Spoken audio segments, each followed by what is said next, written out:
Welcome back students. दूसरा question centre of gravity में हमने लिया है चैनल सेक्शन वाला।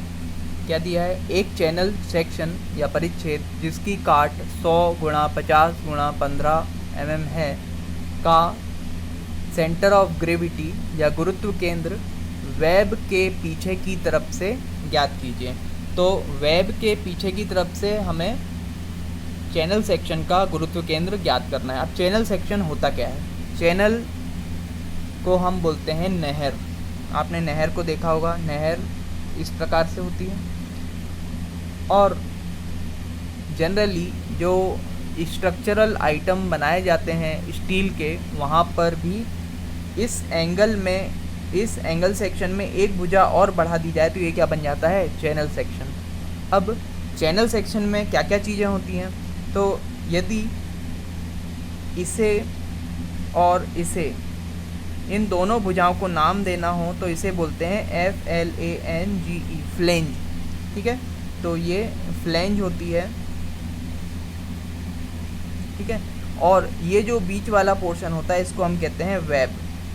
ठीक है, वेब। तो इसने जो हमें दिया है कि वेब के पीछे की तरफ से इसका गुरुत्व केंद्र ज्ञात करना है। अब पहली चीज़ तो ये है, हम चैनल सेक्शन को ऐसा बनाएं या इस प्रकार से बनाएं। तो देखिए वेब है ये। अब इसको यदि हम इस प्रकार से बनाएंगे तो वेब के या तो ऊपर निकल सकता है या नीचे निकल सकता है, इसलिए वेब के पीछे से निकालना है, मतलब केंद्रक इससे इधर की ओर होना चाहिए। तब हमें इसका डायग्राम कुछ ऐसा बनाना होगा। ठीक है, तो अब हम इसे बनाते हैं। डायमेंशंस इसमें 100 सेंटीमीटर 100 mm ये वाली डायमेंशन रहेगी, 50 mm ये वाली डायमेंशन रहेगी और 15 mm इसकी मोटाई रहेगी। अब हम इसे बनाते हैं जल्दी से।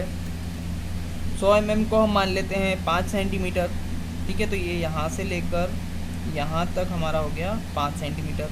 ठीक है, इसके बाद 50 सेंटीमीटर 50 mm है तो उसको हम 2.5 सेंटीमीटर मान लेते हैं। तो ये हो जाएगा यहाँ से लेकर यहाँ तक। इसके बाद ऊपर भी उतना ही, ऊपर भी यहाँ से लेकर यहाँ तक। इसके बाद है 15 mm उसकी मोटाई। तो 15 mm को हम आधा करके लगभग 7.5 mm बना लेते हैं। तो 7.5 mm कुछ हो जाएगा इतना यहाँ पर भी, और 7.5 mm यहाँ पर भी। इसके बाद इसे यहाँ पर भी बनाना होगा, तो 7.5 mm तक लेकर जाएंगे हम, ये 7.5 mm तक। इसके बाद यहाँ पर भी 7.5 mm तक, ये हो गया। इसके बाद इन दोनों को मिला देते हैं। ठीक है, तो ये हमारा चैनल सेक्शन बन गया है जैसा कि प्रश्न में दिया हुआ है। ठीक है, ये कितनी है? 15 mm, ये कितनी है? 50 mm, और टोटल ऊंचाई कितनी है? 100 mm। अब इसमें हम अगेन x और y एक्सिस मानेंगे। अब चूँकि इस सेक्शन को हम सिमिलर मानते हैं, ठीक है, ये क्या है? x या y किसी एक एक्सिस के परितः कैसा है? सिमेट्रिक है, सममित है। तो वो कौन सा एक्सिस है? x एक्सिस पर यदि हम इसको फोल्ड कर देते हैं इस प्रकार से तो ये एक जैसा दिखने लगेगा। तो हम इसे 100 mm के आधे पर, यानी 2.5 सेंटीमीटर पर यहाँ से एक x एक्सिस बना देते हैं इसका। ये हो जाएगा हमारा x एक्सिस, और y एक्सिस हम बना देते हैं इसको यहाँ पर, ये हो जाएगा हमारा y एक्सिस। तो ये क्या है? हमारा मूल बिंदु 0,0। अब इसको सेक्शन में डिवाइड कर देते हैं, इसके 3 सेक्शन बना देते हैं। एक सेक्शन ये है, एक सेक्शन ये है, ये पहला सेक्शन, ये दूसरा सेक्शन, और ये तीसरा सेक्शन। ठीक है, तो इस प्रकार से हमने 3 सेक्शन बना लिए हैं। तो अब तीनों सेक्शन के एरिया निकाल लेते हैं। सबसे पहले A1, पहले सेक्शन का एरिया क्या हो जाएगा? लंबाई गुणा चौड़ाई। टोटल ऊंचाई कितनी है? 100, और यहाँ से यहाँ तक ये कितना रहेगा? 15, यहाँ से लेकर यहाँ तक 15। तो ये कितना हो जाएगा? 100 गुणा 15 बराबर 1500 mm²। A2 बराबर रहेगा किसके? A3 के। इन दोनों के मान कितने हैं? देखिए 50 में से, टोटल 50 में से 15 चला जाएगा तो कितना बचेगा? 35 गुणा ऊंचाई कितनी है? 15, तो 35 गुणा 15 ये कितना हो जाएगा 525 mm²। तो इस प्रकार से हमने तीनों सेक्शन का एरिया निकाल लिया। अब हम जानते हैं x1 y1 x2 y2 x3 y3, इस सेक्शन का केंद्रक यहाँ आएगा, इस सेक्शन का केंद्रक यहाँ आएगा, इसका यहाँ आएगा। तो x1 और y1 सबसे पहले आता है। तो x1 ये इस दिशा में कितना होगा, टोटल कितना है यहाँ तक 15/2। तो x1 बराबर क्या हो जाएगा 15/2 बराबर 7.5 mm। कितना समझ में आया। y1 अब चूँकि देखिए टोटल ऊंचाई कितनी है 100 और इसका सेंटर यहीं पर आ रहा है और इस बिंदु पर y1 का मान कितना है 0। ये बात आपको समझना होगा। हमने इस अक्ष को यहाँ सेंटर में इसलिए लिया है ताकि y1 की वैल्यू 0 आ जाए। अब हम बात करते हैं x2 y2 की। तो x2 इस बिंदु की दूरी x अक्ष पर यहाँ तक आएगी, कितनी होगी देखिए, ये तो टोटल 50 है, यहाँ से यहाँ तक 15 है, तो ये कितना बचा हुआ है 35। तो 35 का आधा धन 15, तो यहाँ पर x2 का मान क्या हो जाएगा 15 + 35/2। तो इसको देख लेते हैं कितना आता है। 35/2 बराबर कितना हो गया 17.5 धन 15 बराबर हो गया 32.5। तो चूंकि x2 भी वही आएगा जो x3 आएगा, इसलिए x3 का मान भी कितना आ जाएगा 32.5। ये भी उतनी x मूल बिंदु से आगे उतना ही जाएगा। अब y2 का मान देखते हैं। y2 यहाँ से यहाँ तक की ऊंचाई, टोटल ऊंचाई कितनी है 50, लेकिन इस बिंदु तक 15/2 उसमें से घटाना पड़ेगा, इसलिए y2 बराबर टोटल ऊंचाई 50 - 15/2। 50 - 15/2, ठीक है, ब्रैकेट लगाना ज़रूरी है। तो ये कितना आ गया 42.5।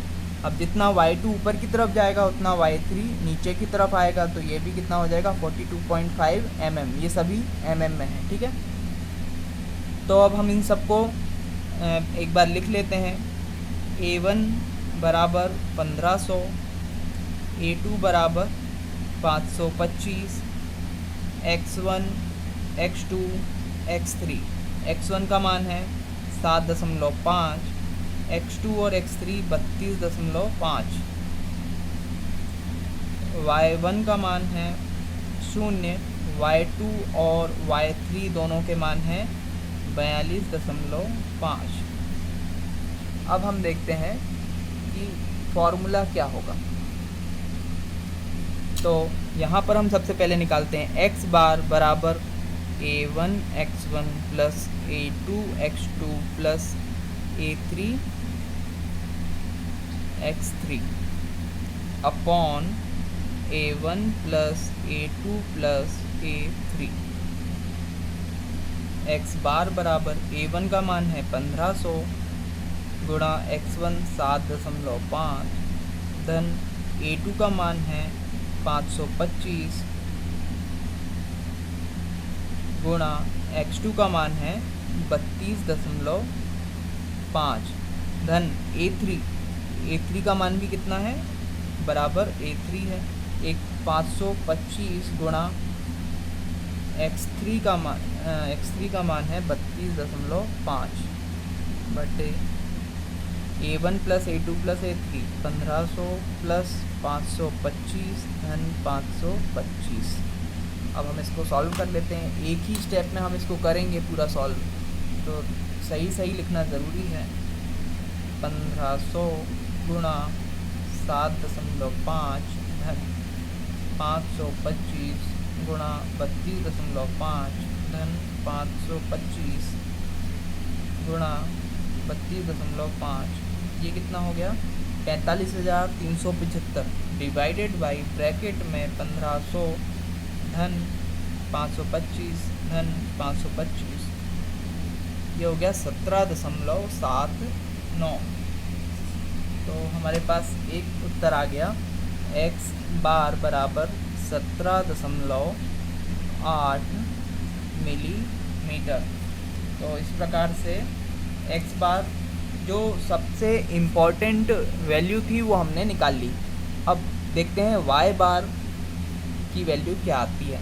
Y bar is equal to क्या हो जाएगा, A1Y1 plus A2Y2 plus A3Y3 बटे A1 plus A2 plus A3। अब देखिए सबसे इम्पॉर्टेंट चीज़ ये है कि यहाँ पर x की वैल्यू दोनों क्या थी, पॉजिटिव, दोनों इस दिशा में थी। x का ये वाला दिशा कैसा रहता है, पॉजिटिव, लेकिन y का ऊपर क्या होता है, पॉजिटिव होता है। y ऊपर साइड पॉजिटिव होता है और नीचे तरफ y नेगेटिव होता है। तो y1 की वैल्यू तो पॉजिटिव रहेगी,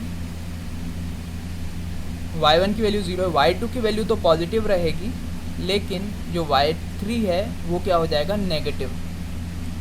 तो यहाँ पर y3 की जो वैल्यू है इसको हम नेगेटिव रखेंगे। अब रखते हैं A1 1500 गुणा y1 का मान है 0 प्लस A2 का मान है 525, y2 का मान कितना है 42.5 धन का है, और 525 गुणा माइनस 42.5 बटे 1500 धन 525 धन 525। तो अब यहाँ देखते हैं ये तो ज़ीरो हो गया। अब है 525 गुणा 42.5 माइनस 525 गुणा 42.5 बटे 1500 धन 525 धन 525। अब देखिए ये दोनों वैल्यूज़ एक दूसरे के बराबर हो गई, तो ये दोनों कैंसिल हो जाएंगी, ज़ीरो आंसर आ जाएगा। तो वाई बार का मान क्या आ जाएगा, 0। तो हमेशा याद रखिए जब भी हम सिमेट्रिक ऑब्जेक्ट लेते हैं तो जिस एक्सिस के अबाउट वो सिमेट्रिक होता है उसी एक्सिस पर आपको केंद्रक मिल जाता है, और दूसरा जो एक्सिस होता है, अक्ष होता है, उसका मान क्या हो जाता है, 0 हो जाता है। तो इस प्रकार से हमारा एक्स बार का जो मान आया है ये पहला आ गया, और वाई बार का मान आ गया ये। तो इस प्रकार से केंद्रक के जो निर्देशांक हैं वो क्या हो जाएंगे, एक्स बार कॉमा वाई बार होते हैं। तो ये कितने हो जाएंगे, 17.8, 0। तो इस प्रकार से हमारा ये उत्तर आ गया। इसको हम यदि यहाँ पर देखना चाहें तो 17.8 का आधा हो जाएगा 17.8 डिवाइडेड बाई 2, 8 या 9, लगभग 9 mm। तो ये यहाँ पर आ जाएगा हमारा केंद्रक। ठीक है, तो ये बिंदु जो रहेगा ये हमारा केंद्रक रहेगा। ठीक है, इस प्रकार से हम इसको प्रदर्शित कर सकते हैं CG। ठीक है, थैंक यू।